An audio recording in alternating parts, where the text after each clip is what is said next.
بالله من شرور أنفسنا وسيئات أعمالنا من يهده الله فلا مضل له ومن يضلله فلا هادي له وأشهد أن لا إله إلا الله وحده لا شريك له وأشهد أن محمدا عبده ورسوله اللهم صل على محمد وعلى آل محمد كما صليت على إبراهيم وعلى آل إبراهيم إنك حميد مجيد اللهم بارك على محمد وعلى آل محمد كما باركت على إبراهيم وعلى آل إبراهيم إنك حميد مجيد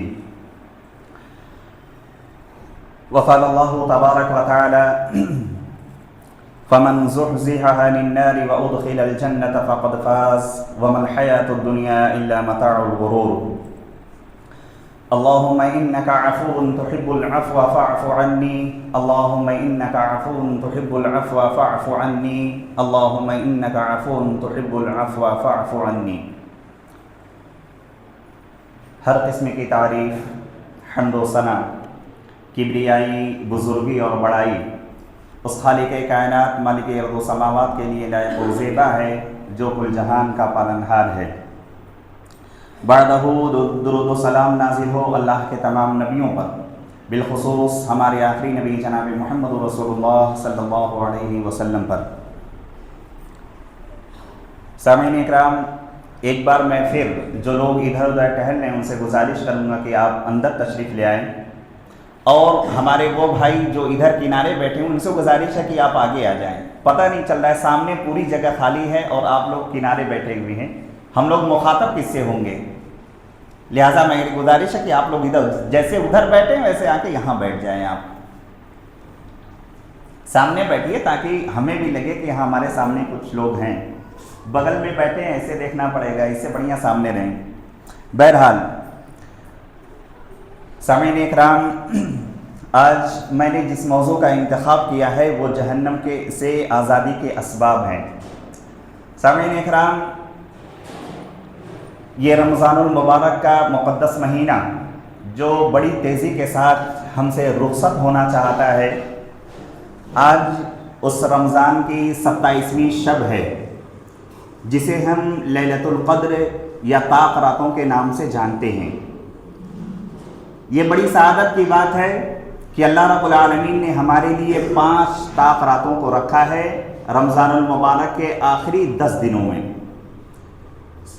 اگر یہ متعین ہو جاتا کہ ایک ہی رات کسی ایک خاص رات میں لیلۃ القدر ہے تو ہم صرف اسی رات کو اٹھتے، اسی رات کو جاگتے اور اسی رات کو اپنی پوری عبادت اور پوری توانائی صرف کر دیتے۔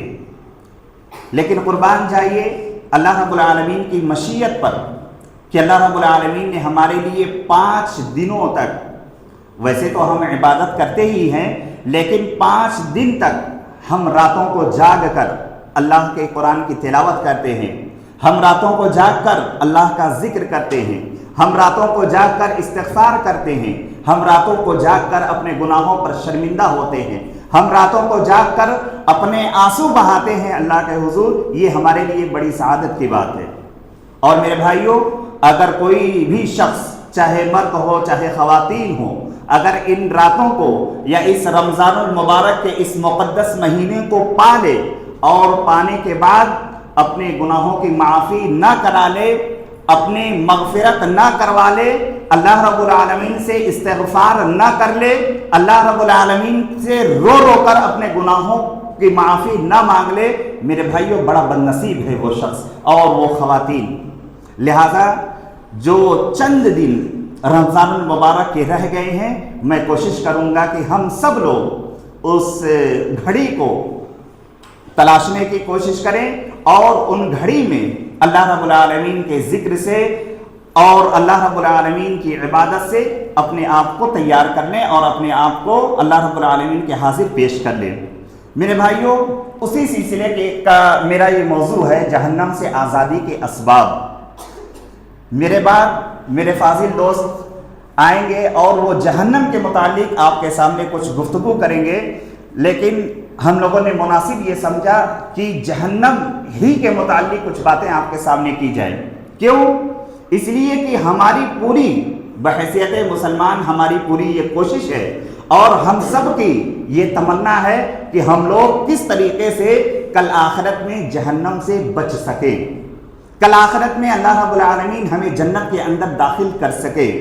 لہٰذا ہر مسلمان اس بات کی تمنا اور دعا کرتا ہے کہ اسے قیامت کے روز اللہ تبارک و تعالی جہنم کے عذاب سے نجات دے کر جنت کے اندر داخل کر لے۔ ہم سب کی یہ خواہش ہے، کیونکہ دراصل یہی وہ کامیابی ہے جس سے ہر مسلمان ہمکنار ہونا چاہتا ہے۔ کون سی کامیابی؟ آخرت کی کامیابی۔ کون سی کامیابی؟ جہنم سے آزادی کی کامیابی۔ کون سی کامیابی؟ جنت کے اندر داخلے کی کامیابی۔ اور ظاہر ہے کہ بحیثیت مسلمان، بحیثیت مومن، ہم سب کی یہ خواہش ہے کہ ہم لوگ جنت کے اندر چلے جائیں اور جنت کے اندر چلے جائیں اور جہنم سے آزاد ہو جائیں، جنت سے ہمیں بچا لیا جائے گا۔ اللہ تبارک و تعالیٰ نے اپنے کلام مقدس کے اندر فرمایا کہ فَمَنْ زُحْزِحَ عَنِ النَّارِ وَأُدْخِلَ الْجَنَّةَ فَقَدْ فَازَ، پس جس شخص کو جہنم سے بچا لیا گیا، وَأُدْخِلَ الْجَنَّةَ، اور جس شخص کو جنت کے اندر داخل کر دیا گیا، فَقَدْ فَازَ، تو یہی بڑی کامیابی ہے اس کے لیے۔ میرے بھائیو، دنیا کی کامیابی یہ عارضی کامیابی ہے۔ دنیا کے اندر مال و دولت یا اسی طریقے سے سیاسی لحاظ سے آپ کتنوں کامیاب ہو جائیں، یہ ہماری عارضی کامیابی ہے، وقتی کامیابی ہے۔ لیکن ہماری جو اصل کامیابی ہے، اس دنیا سے جانے کے بعد وہ کامیابی ہمیں ملے گی ہمارے اعمال کے لحاظ سے، ہمارے اپنے کارنامے کے بنیاد پر وہ اعمال ہمیں ملنے والے ہیں۔ اور اللہ رب العالمین نے ہماری اس دنیاوی زندگی کو کیا کہا اللہ رب العالمین نے وَمَا الْحَيَاةُ الدُّنْيَا إِلَّا مَتَاعُ الْغُرُورِ، اور یہ دنیاوی زندگی تو محض دھوکے کا سامان ہے۔ میرے بھائیوں، ذرا تصور کریں کہ اس دنیا کے اندر اللہ رب العالمین کی کتنی نعمتیں ہیں۔ اس دنیا کے اندر اس اللہ کے نزدیک اس دنیا کی حیثیت کچھ بھی نہیں میرے بھائیوں، لیکن پھر بھی ہم انسانوں کے لیے یہ دنیا کتنی وسیع ہے، کتنی چوڑی ہے، اور اللہ کی کتنی نعمتوں سے ہم اس دنیا کے اندر فائدہ اٹھا رہے ہیں۔ میرے بھائیوں، ذرا تصور کریں کہ جن لوگوں کے پاس دنیا کی ساری دولت ہے، ان لوگوں نے اپنی زندگی کو جنت نما بنا لیا ہے، اور وہ جس چیز کو چاہتے ہیں اور ان کی خواہش جس چیز کی ہوتی ہے وہ دنیا کے اندر انہیں مل جاتی ہے۔ لیکن ذرا تصور کریں کہ اس آخرت کی زندگی کو جہاں پر موت نہیں آنے والی ہے۔ میرے بھائیوں، انسان اس دنیا کے لیے کیا نہیں کرتا، کس حد تک گزر جاتا ہے اپنے بچوں کے لیے، یا اسی طریقے سے اپنے چاہنے والوں کے لیے کس حد تک گزر جاتا ہے، لیکن پھر کیا ہوتا ہے؟ موت اسے آ جاتی ہے، اور وہ اس دنیا کے اندر جتنی چیزیں ہیں سب کو چھوڑ کر وہ اس دنیا سے چلا جاتا ہے، اور کوئی بھی چیز اس کے کام کی نہیں ہوتی ہے۔ میرے بھائی سوچئے، انسان اپنی زندگی کی پوری کمائی اپنی بلڈنگ یا اسی طریقے سے اپنے بچوں کے اوپر صرف کر دیتا ہے، لیکن انسان کے مرنے کے بعد وہ ساری چیز کی ساری چیزیں اس دنیا کے اندر ہی دھری کی دھری رہ جاتی ہیں، اور انسان اکیلا آخرت کے لیے نکل جاتا ہے۔ میرے بھائیوں، اسی لیے آج میں نے اس موضوع کا جو انتخاب کیا، جہنم سے آزادی کا اسباب، لیکن میرے بھائیوں سوال یہ ہے کہ وہ کون سے اسباب ہیں، وہ کون سے ذرائع ہیں جنہیں اختیار کیا جائے تو اللہ تبارک و تعالیٰ ان کی وجہ سے مسلمانوں کو جہنم سے آزادی دے دیتا ہے۔ تو آئیے آج کے اس درس کے اندر ہم چند ذرائع اور اسی طریقے سے چند ان اسباب کو تلاش کرنے کی کوشش کرتے ہیں جن کے ذریعے سے اللہ رب العالمین ہمیں جہنم سے آزاد کر دے گا۔ تو سب سے پہلی وجہ، جو سب سے پہلا سبب ہے جو ہمیں جہنم سے آزاد کرائے گا، جو ہمیں جہنم سے بچائے گا، وہ ہے توحید۔ ابھی جو دروس ہمارے چل رہے ہیں اسی عصر میں یا اسی طریقے سے اور فجر میں، تو اس کے اندر ہمارے فاضل دوست نے ایک بہت ہی اچھا کام کیا ہے کہ توحید کو بڑے مفصل انداز میں بیان کرنے کی کوشش کی ہے۔ میرے بھائیوں، ہم لوگ توحید کو بہت ہلکے میں لیتے ہیں، اور ہمارے یہاں توحید کو بیان کرنا لگتا ہے کہ بھئی سب لوگ تو جانتے ہیں کہ اللہ کو ایک ماننا، اللہ کو ایک جاننا، ہر چیز کے اندر اللہ رب العالمین کو مالک اور خالق جاننا، یہی توحید ہے۔ لیکن میرے بھائیوں معاف کیجئے گا کہ آج ہماری زندگی کے اندر ایسے چور دروازے کھل چکے ہیں کہ ہم لا الہ الا اللہ بھی پڑھتے ہیں، لیکن پھر بھی ہم توحید کے وہ جو اصول ہیں، توحید کے جو معانی ہیں، ہم ان کو سمجھ نہیں پاتے اور ہم شیطان کے جال میں پھنستے چلے جاتے ہیں۔ تو سب سے پہلی چیز جو ہمارے جہنم سے آزادی کا جو پہلا سبب ہے وہ ہے توحید۔ توحید کے ذریعے سے ہم کل قیامت کے دن اللہ رب العالمین کے یہاں کامیاب ہو سکیں گے اور اللہ رب العالمین ہمیں جہنم سے آزاد کر کے جنت کے اندر داخل کرے گا۔ اللہ کے نبی راوی حدیث حضرت عبادہ بن صامت رضی اللہ تعالیٰ عنہ وہ روایت کرتے ہیں کہ اللہ کے نبی جناب محمد رسول اللہ صلی اللہ علیہ وسلم کو میں نے فرماتے ہوئے سنا، آپ نے فرمایا کہ من شہید اللہ الہ الا اللہ وان محمد رسول اللہ حرم اللہ علیہ النار، کہ جس شخص نے اس بات کی گواہی دی کہ اللہ کے علاوہ کوئی معبود نہیں ہے، اللہ کے علاوہ کوئی معبود برحق نہیں ہے، اور محمد صلی اللہ علیہ وسلم اللہ کے بندے اور اس کے رسول ہیں۔ یہ دو بنیادی چیزیں ہیں جس کے بغیر ہم اسلام کے اندر داخل ہو ہی نہیں سکتے۔ ایسے لوگوں کے بارے میں جو لوگ سچے دل سے اس بات کی گواہی دیتے ہیں کہ اللہ کے علاوہ کوئی معبود نہیں اور محمد صلی اللہ علیہ وسلم اللہ کے بندے اور اس کے رسول ہیں، تو آگے اللہ کے نبی نے کیا فرمایا کہ حرم اللہ علیہ النار، ایسے شخص کے اوپر اللہ رب العالمین نے جہنم کو حرام کر دیا ہے۔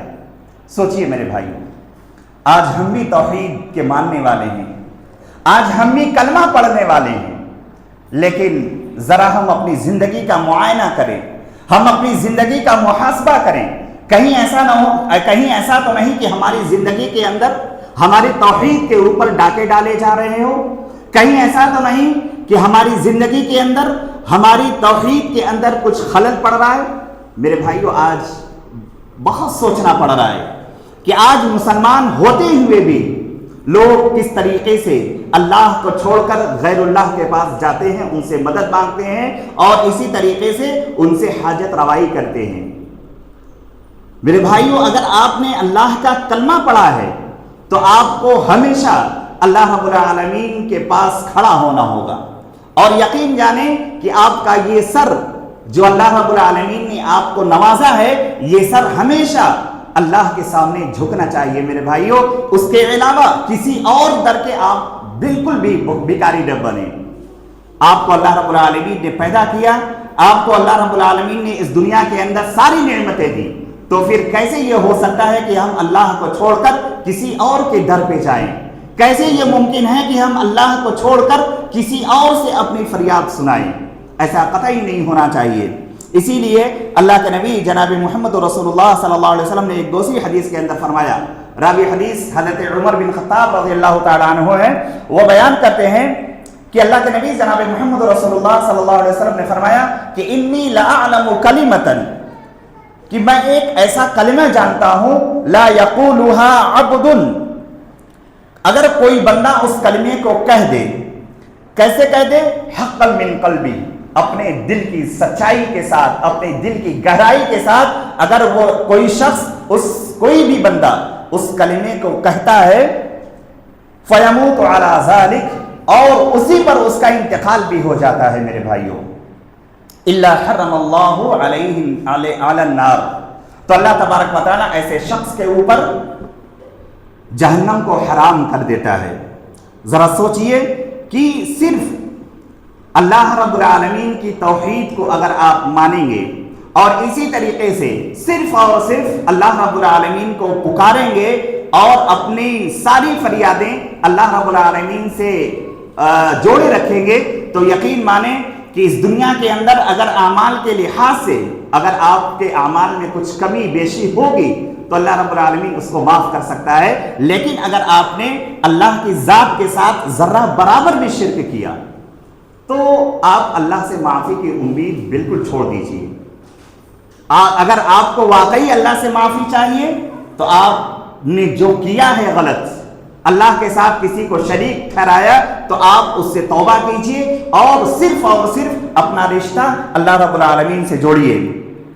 اسی طریقے سے ایک اور روایت، راوی حدیث حضرت جابر بن عبداللہ رضی اللہ تعالیٰ عنہ، وہ بیان کرتے ہیں کہ اللہ کے نبی جناب محمد رسول اللہ صلی اللہ علیہ وسلم کے پاس ایک صحابی ایک شخص آتے ہیں اور وہ کہتے ہیں کہ اللہ کے نبی صلی اللہ علیہ وسلم 2 واجب کرنے والی کون سی چیزیں ہیں، یعنی 2 ایسے چیزیں آپ ہمیں بتلائیے جن کے ذریعے سے 2 واجب چیزیں ہو جاتی ہیں۔ تو آپ صلی اللہ علیہ وسلم نے ارشاد فرمایا من مات لا یشرک باللہ شیئا دخل الجنہ، کہ جو شخص اس حالت میں اس کی موت ہوئی کہ اس نے اللہ کے ساتھ کسی کو شریک نہیں کیا تو وہ شخص جنت کے اندر داخل کر دے گا۔ یعنی توحید ایک ایسی چیز ہے جو آپ کے جنت کے داخلے کا سبب بنتی ہے اور آپ کو جنت کے اندر داخل کرا کر ہی رہے گی، لیکن توحید کو ہم سچے دل سے مانیں اور توحید کے جو معانی ہیں، جو اس کے مطالب ہیں، ہم ان کو سمجھنے کی کوشش کریں میرے بھائیوں۔ اور اسی طریقے سے اللہ کے نبی جناب محمد رسول اللہ صلی اللہ علیہ وسلم نے آگے فرمایا وَمَن مَاتَ يُشْرِكُ بِاللَّهِ شَيْئًا دَخَلَ النَّارِ، کہ جس شخص نے اللہ کے ساتھ کسی کو شریک کر لیا، مَن مَاتَ يُشْرِكُ بِاللَّهِ، جس شخص کی موت اس حالت میں ہوئی کہ اس نے اللہ کے ساتھ کسی کو شریک کیا ہوگا تو اس کے اوپر جنت حرام ہو جائے گی میرے بھائیوں، وہ شخص جنت کے اندر نہیں جا سکتا۔ یہ 2 واجب کرنے والی چیزیں ہیں کہ اللہ کے ساتھ توحید، یہ آپ کو جنت کے اندر داخلہ دے گی، اور اسی طریقے سے اللہ کے ساتھ شرک، یہ آپ کو جنت کے اندر داخلہ کرا کر رہے گی، آپ کو جنت کے اندر داخل کرا کر رہے گی۔ میرے بھائیوں ذرا تصور کریں کہ اس دنیا کے اندر ہم اللہ رب العالمین کی عبادت کے لیے پیدا کیے گئے ہیں، اس دنیا کے اندر ہمیں اللہ رب العالمین نے پیدا کیا ہے، لیکن آج ہمارا حال، آج ہم مسلمان ہیں اور ہمارا حال کیا ہے کہ ہم نے اللہ کے در کو چھوڑ دیا ہے۔ سب کچھ اللہ رب العالمین ہمیں دے رہا ہے، لیکن اگر کہیں کوئی پریشانی یا کوئی مصیبت آتی ہے تو لوگ ہمیں بتاتے ہیں کہ آپ فلاں بزرگ کے پاس جائیے، لوگ ہمیں بتاتے ہیں کہ آپ فلاں مزار کے پاس جائیے۔ میرے بھائیوں یہ مزار یا اسی طریقے سے کچھ بھی، یہ اللہ رب العالمین کے شرک، اللہ رب العالمین کے ساتھ شرک کرنے کے برابر ہے، اور جو لوگ ایسا کام کرتے ہیں ان کو اس دنیا کے اندر توبہ کر لینا چاہیے۔ یقین مانیں کہ اگر توبہ کے بغیر وہ لوگ مرتے ہیں تو پھر ان کا خیر، ان کا اللہ رب العالمین ان کا کچھ کر سکتا ہے۔ بہرحال تو یہ پہلی چیز ہے کہ اگر ہم نے سچے دل کے ساتھ توحید کو اپنایا ہے تو یقین مانیں کہ اللہ رب العالمین ہمیں کل قیامت کے دن جہنم سے آزاد کر دے گا اور جنت کے اندر داخل کر دے گا۔ اور ظاہر ہے کہ ہمارے لیے یہی بڑی چیز ہے کہ کل ہم اللہ رب العالمین کے ہاں سرخرو ہو جائیں، کل قیامت کے دن ہمیں اللہ رب العالمین ہمارے گناہوں کو معاف کر دیں۔ آپ نے اس سے پہلے بھی احادیث سنی ہیں کئی مرتبہ کہ آپ اللہ رب العالمین کے ہاں کتنوں گناہ لے کر جائیں، اگر آپ نے اپنی زندگی کے اندر شرک نہیں کیا، اگر آپ نے اپنی دعاؤں کو خاص اللہ رب العالمین کے ساتھ وابستہ کیا، اور اسی طریقے سے آپ ہمیشہ صرف اور صرف اللہ رب العالمین کو مانتے رہیں، تو یقین مانیں کہ آپ اس دنیا کے اندر کتنے بڑے گناہ گار ہوں، اللہ رب العالمین نے کہا ہے کہ میں اس کو معاف کر دوں گا چاہے جتنا وہ گناہ کر کے آئے۔ اور یقین مانیں اسی کے برعکس اگر کوئی شخص کچھ بھی کر لے لیکن اگر اس نے اللہ کے ساتھ شرک کیا ہوگا تو اللہ رب العالمین نے اس کے اوپر جنت کو حرام قرار دیا ہے۔ اللہ رب العالمین نے فرمایا انہ من یشرک باللہ فقد حرم اللہ علیہ الجنۃ ومأواہ النار، یقین کر لو کہ جو شخص اللہ کے ساتھ شریک کرے گا، انہ من یشرک باللہ فقد حرم اللہ علیہ الجنہ، تو اللہ رب العالمین نے شرک کرنے والوں کے اوپر جنت کو حرام کر دیا ہے۔ یہ صاف بات ہے، آپ اس دنیا کے اندر کچھ بھی کر لیں، اگر آپ نے شرک نہیں کیا ہوگا تو یقین ہے کہ اللہ رب العالمین، امید ہے کہ اللہ رب العالمین آپ کے گناہوں کو معاف کر دے، لیکن اگر آپ نے شرک کیا ہوگا تو پھر اللہ رب العالمین آپ کو معاف نہیں کریں گے۔ تو یہ پہلا سبب اور یہ پہلا وہ ذریعہ ہے جس کے ذریعے سے ہم جہنم سے آزادی حاصل کر سکتے ہیں۔ اسی طریقے سے میرے بھائیوں دوسری چیز جو ہمیں جہنم سے آزاد کرائے گی وہ ہے اخلاص، اخلاص کیا ہے؟ اخلاص یہ کسی بھی عمل کے اندر، کسی بھی عمل کو خالص سچے دل سے اللہ رب العالمین کے لیے کرنا، یہی اخلاص ہے۔ اور ہمارے اعمال کے اندر دکھاوا نہیں ہونا چاہیے۔ ہم کچھ بھی کریں، چاہے نماز پڑھیں، روزہ رکھیں، زکوٰۃ دیں، حج کریں، عمرہ کریں، یا اسی طریقے سے کوئی بھی عمل ہم کریں، ہمارے اس عمل کے اندر صرف اور صرف اللہ رب العالمین کی رضا مطلوب ہونی چاہیے۔ اس عمل کے اندر ذرہ برابر بھی اگر یہ آ گیا کہ ہم یہ عمل کر رہے ہیں فلانے آدمی دیکھ لیں، یا ہم نماز پڑھ رہے ہیں فلانے کو دکھانے کے لیے پڑھ رہے ہیں، یا ہم صدقات و خیرات کر رہے ہیں تو ہم دنیا کو بتانے کے لیے کریں، تو یہ میرے بھائیوں، یہ اعمال، یہ اخلاص کے منافی چیزیں ہیں۔ اخلاص وہی ہے کہ آپ سچے دل سے کچھ بھی کریں، آپ تھوڑا عمل کریں لیکن خالص اللہ رب العالمین کے لیے کریں۔ یقین مانیں کہ ہم بڑے سے بڑا عمل کر لیں لیکن ہمارے دل کے اندر اخلاص نہیں، ہمارے دلوں کے اندر اللہ رب العالمین کی رضا نہ ہو، تو یقین مانیں کہ وہ اعمال ہمارے برباد ہیں، اور اللہ رب العالمین کے ہاں ایسے اعمال کی کوئی ذرہ برابر بھی قدر و قیمت نہیں ہے۔ اس سے پہلے خطبات کے اندر بھی، اور یہ بہت مشہور حدیث ہے کہ قیامت کے دن ان 3 لوگوں کو لایا جائے گا۔ میں تفصیل کے ساتھ اس واقعے کی طرف نہیں جاؤں گا، لیکن میرا بتانے کا مقصد یہ ہے کہ ذرا تصور کریں کہ وہ 3 لوگ، ایک وہ شخص ہوگا جو اللہ کی راہ میں جہاد کرنے والا ہوگا، اور ایک وہ شخص ہوگا جو دنیا کے اندر بہت زیادہ صدقات و خیرات، جو بہت زیادہ لوگوں کو کے اوپر خرچ کرنے والا ہوگا۔ اسی طریقے سے ایک وہ شخص ہوگا جو دنیا کے اندر عالم ہوگا، قاری ہوگا، لیکن ان لوگوں کا حال کیا ہوگا؟ ان کے اندر اخلاص نہیں ہوگا، ان کی نیت صاف نہیں ہوگی، لہذا ان کی نیت کی وجہ سے اللہ رب العالمین ان کے اعمال کو برباد کر دے گا اور ان کو اٹھا کر جہنم کے اندر پھینک دے گا۔ لہذا میرے بھائیوں، ہمیں کوشش کرنی چاہیے کہ ہم اپنے ہر اعمال کے اندر اخلاص پیدا کریں، جو کچھ بھی کریں ہم سچے دل سے کریں، اللہ رب العالمین کے لیے کریں، کسی اور کے لیے ہمارے اعمال نہیں ہونے چاہیے، نہ کسی کو دکھانے کے لیے ہونے چاہیے۔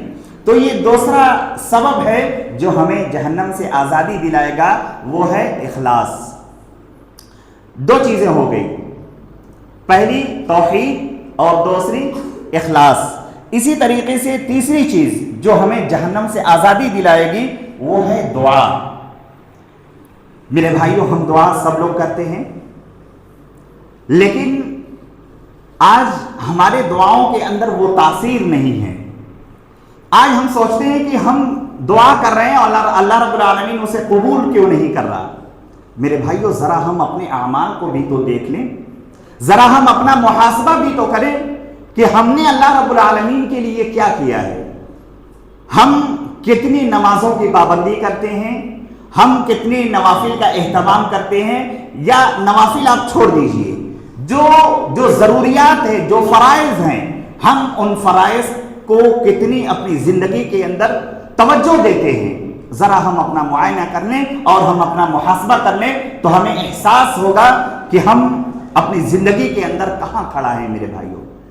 لہٰذا ہمیں مایوس نہیں ہونا چاہیے، ہمیں اللہ رب العالمین سے دعا کرنا چاہیے، اور اللہ رب العالمین سے اس بات کی بھی توفیق مانگنا چاہیے کہ اللہ رب العالمین ہم سب کو نیک کام کرنے والا بنائے، ہم سب کو، چاہے خواتین ہوں چاہے مرد ہوں۔ ظاہر ہے کہ اللہ رب العالمین کی توفیق اور مدد سے کچھ بھی نہیں ہوگا، لہٰذا ہمارے دلوں کے اوپر گناہ کرتے کرتے ہمارے دل زنگالود ہو جاتے ہیں میرے بھائیوں۔ پھر ہمیں دین کی باتیں نہ اچھی لگتی ہیں، نہ دین کے جو فرائض ہیں نہ ہمیں وہ اچھے لگتے ہیں، یا اسی طریقے سے جو دین کے واجبات ہیں، جو سنن ہیں، جو نوافل ہیں، وہ ساری چیزیں اچھی نہیں لگتی ہیں۔ پھر ہم کیا ہوتا ہے ہماری زندگی کے اندر، بڑی مشکل سے ہم جمعہ کو آ جاتے ہیں، اس لیے تاکہ لوگ ہمیں مسلمان کہیں بس، اور ہمارا نام تو مسلمان ہی ہوتا ہی ہے، پیدا ہوتے ہیں مسلمان ہی نام ہمیں مل جاتا ہے بس، اور اس سے زیادہ ہم کچھ نہیں۔ میرے بھائیوں، ہمیں غور کرنا ہوگا، اور آج کے اس طاق رات میں ہمیں اپنا محاسبہ کرنا ہوگا کہ ہم اپنی زندگی کے اندر کہاں کھڑے ہیں، اور کیا واقعی ہم اس لائق ہیں کہ اللہ رب العالمین ہماری دعا کو قبول کرے؟ میرے بھائیوں، کہیں بھی کسی بھی جگہ اگر آپ کو کچھ کام کرانا ہو یا اسی طریقے سے آپ کو ایگزام میں پاس ہونا ہوگا تو آپ کو کیا کرنا ہے؟ اس کی تیاری کرنا ہے، اس کے لیے محنت کرنا ہوئے، تب جا کر آپ کسی امتحان میں اچھے نمبر سے پاس ہو سکتے ہیں۔ اگر آپ سوچیں کہ چلیں ہم ایسے ہی پاس ہو جائیں گے تو آپ دنیا کے اندر تو ہو سکتے ہیں، اللہ رب العالمین کے ہاں آپ نہیں ہو سکتے۔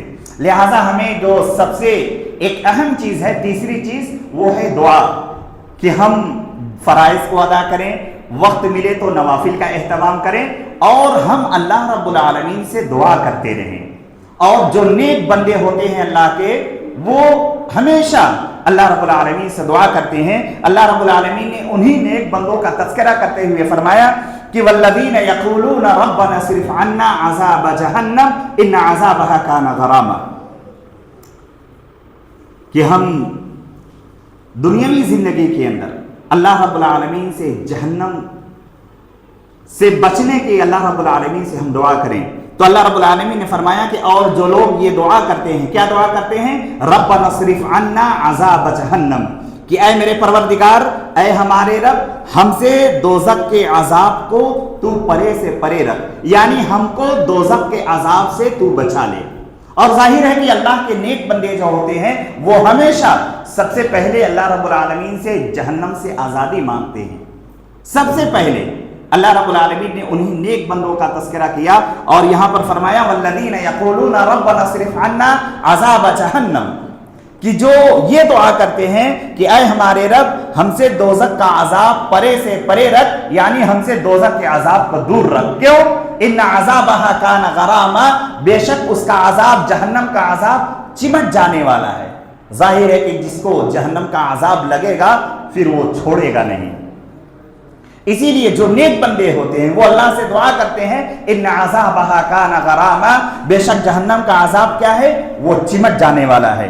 انہا ساءت مستقرا و مقاما، اور وہ ٹھہرنے کے لحاظ سے اور رہنے کے لحاظ سے بہت ہی بری جگہ ہے میرے بھائیو، جہنم۔ اور اللہ رب العالمین نے اسے کس کے لیے تیار کیا ہے؟ نافرمان لوگوں کے لیے، ان لوگوں کے لیے جو شیطان کی باتوں میں آ جاتے ہیں، ان لوگوں کے لیے جن کے اندر شریعت کی کوئی پرواہ نہیں ہوتی، ان لوگوں کے لیے جو اللہ اور اس کے رسول کی باتوں کو ماننا ہی نہیں چاہتے۔ اللہ رب العالمین نے ان کے لیے ایسی جگہ تیار کی ہے۔ اور اسی طریقے سے سوچیے اللہ رب العالمین کا کتنا کرم اور کتنا اللہ رب العالمین ہم پر رحیم ہے۔ ذرا تصور کریں میرے بھائیوں کہ اللہ کے نبی جناب محمد رسول اللہ صلی اللہ علیہ وسلم نے دعا کے متعلق فرمایا کہ اگر آپ اللہ رب العالمین سے کسی چیز کو مانگتے ہیں، اگر آپ اللہ رب العالمین سے جنت کا سوال کرتے ہیں، تو خود جنت آپ کے لیے اللہ رب العالمین سے کہے گی کہ اے اللہ تو اسے جنت دے دے۔ سوچیے مومنین کا کتنا مقام و مرتبہ اللہ کے یہاں ہے۔ لیکن آج ہم ایمان والے تو بنتے ہیں، لیکن ہم ایمان کے جو تقاضے ہیں ہمیں ان کا پاس و لحاظ نہیں ہے، ہم انہیں خاطر میں نہیں لاتے۔ لہٰذا اللہ کے نبی جناب محمد رسول اللہ صلی اللہ علیہ وسلم بیان کرتے ہیں کہ من سأل اللہ الجنت 3 مرات، کہ جو شخص اللہ رب العالمین سے 3 مرتبہ جنت کا سوال کرتا ہے۔ ذرا تصور کریں کہ آج اس قدر کی رات میں، آج کے اس طاق رات میں ہم اللہ رب العالمین سے جتنا چاہیں اتنا جنت کا سوال کریں میرے بھائیوں، لیکن اللہ کے نبی جناب محمد رسول اللہ صلی اللہ علیہ وسلم نے بیان کیا کہ من سأل اللہ الجنت 3 مرات، کہ جو شخص اللہ رب العالمین سے 3 مرتبہ جنت کا سوال کرے، 3 مرتبہ صرف کیا کہے؟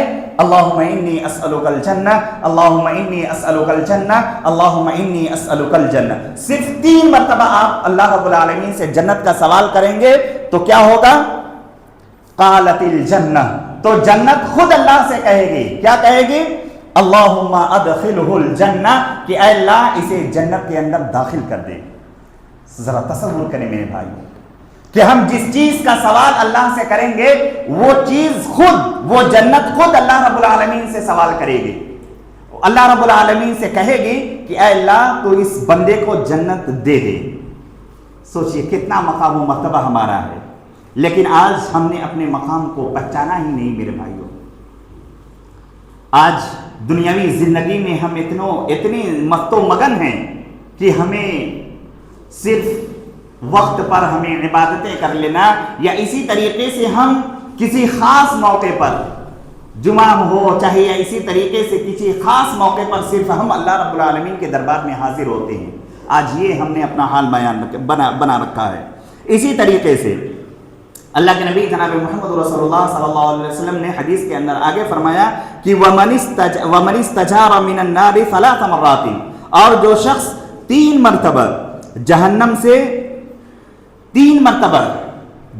سے اللہ رب العالمین کی پناہ چاہے، 3 مرتبہ کیا کہے کہ 3 مرتبہ وہ جہنم سے پناہ مانگے کہ اللہم اجرنی من النار، اے اللہ مجھے جہنم سے بچا لے، اے اللہ مجھے جہنم سے بچا لے، اے اللہ مجھے جہنم سے بچا لے، تو جہنم کیا کہتی ہے؟ قالت النار اللہم اجرہ من النار، کہ اے اللہ تو اسے جہنم سے بچا لے، اسے جہنم سے دور کر دے۔ سوچیے آپ 3 مرتبہ جنت کے اندر داخل ہونے کا سوال کرتے ہیں تو جنت خود اللہ سے کہتی ہے کہ اللہ اسے جنت کے اندر داخل کر دے، اور اگر آپ 3 مرتبہ جہنم سے بچنے کی دعا اللہ رب العالمین سے کرتے ہیں تو جہنم خود کہتی ہے اللہ رب العالمین سے کہ اللہ تو اسے بچا لے جہنم سے۔ تو یہ دعا کا اثر ہوتا ہے میرے بھائیوں، لہٰذا ہمیں بھی دعا ہمیشہ اللہ رب العالمین سے کرتے رہنا چاہیے، اور دعا کے جو آداب ہیں، جو طریقے ہیں، ہمیں ان طریقوں کو اپنانا چاہیے۔ پہلے اللہ کی تعریف، پھر اس کے بعد ہمیں جو بھی مانگنا ہے نبی صلی اللہ علیہ وسلم پر درود، پھر اس کے بعد اللہ رب العالمین سے ہم جو کچھ بھی چاہتے ہیں اللہ رب العالمین ہمیں دینے کے لیے تیار ہے، لیکن شرط یہ ہے کہ ہم مانگنے کے لیے تیار ہوں تب تو۔ آج ہم مانگنا نہیں چاہتے۔ ظاہر ہے کہ جب ہم اللہ رب العالمین سے اپنا کنیکشن مضبوط کریں گے تب ہم اللہ رب العالمین سے مانگیں گے، اور ہمارا کنیکشن جب کسی سے ٹوٹتا ہے، جب ہمارا کنیکشن کہیں سے کمزور پڑتا ہے تو ہمیں شرم آتی ہے مانگنے میں۔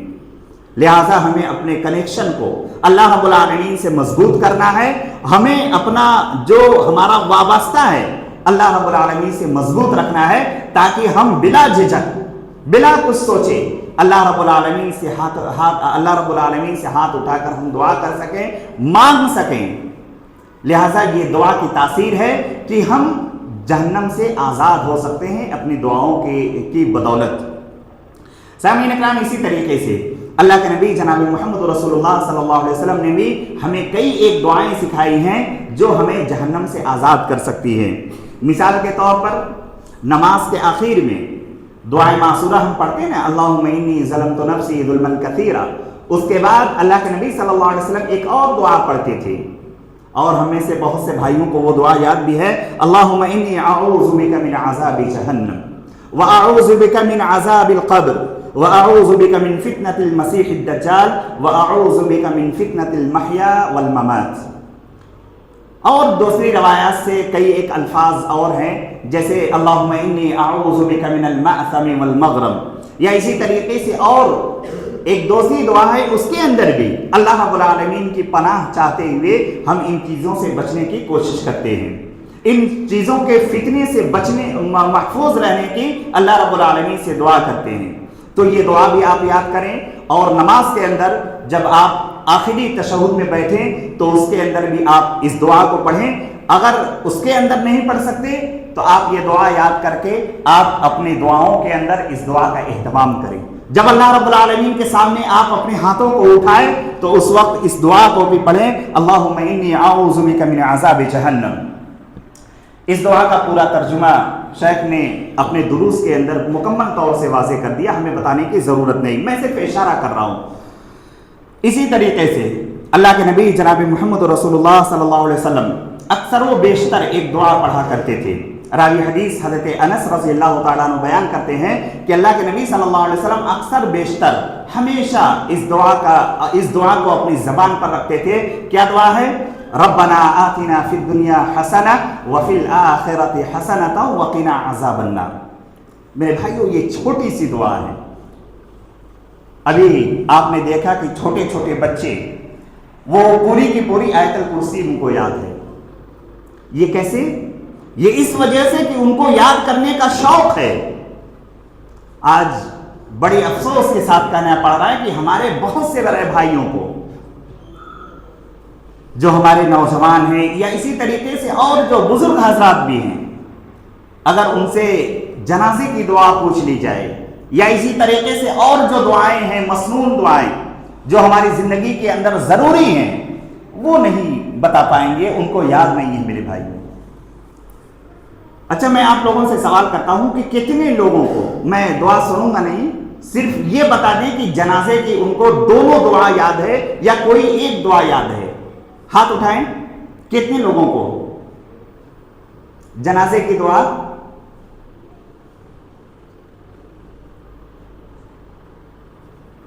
میرے بھائیوں، ہم اپنے مردوں کے لیے کیا دعا کرتے ہیں جا کر جنازے میں؟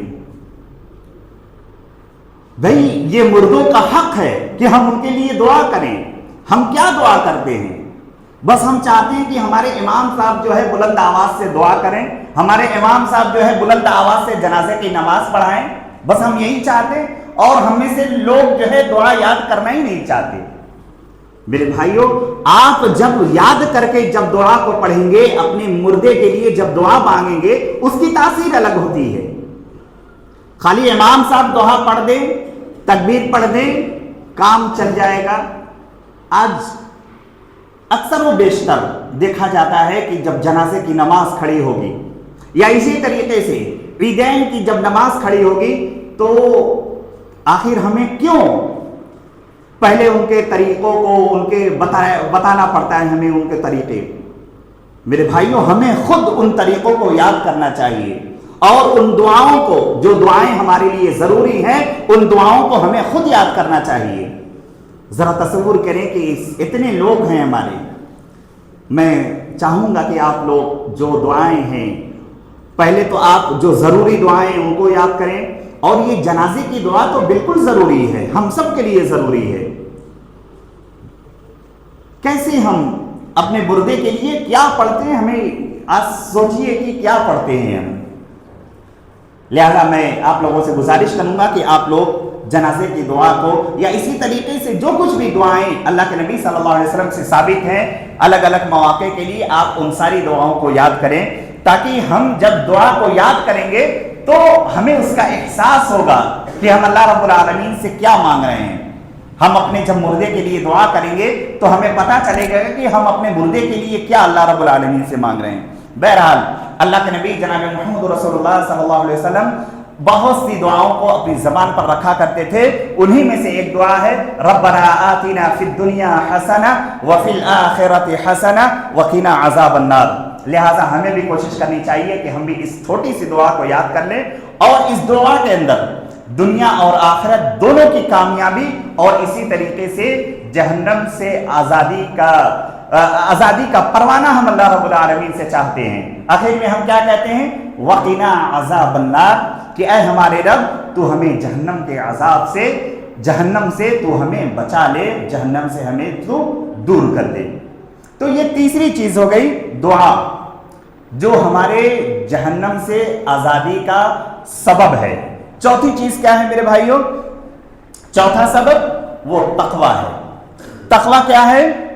تقوی سے مراد اللہ تبارک و تعالیٰ سے ڈرتے ہوئے اس کی نافرمانی سے بچنا، یہی تقوی ہے. تقوی یہ نہیں کہ آپ چار لوگوں کے سامنے بیٹھ کے کوئی گناہ نہ کریں، آپ سوچیں کہ فلانے دیکھ رہے ہیں، لیکن آپ جب تنہائی میں ہو تو آپ کو ذرا برابر بھی پرواہ نہ ہو کہ ہم کون سا گناہ کر رہے ہیں. تقوی یہ نہیں ہے میرے بھائیوں. تقوی یہ ایک دل سے ہوتا ہے.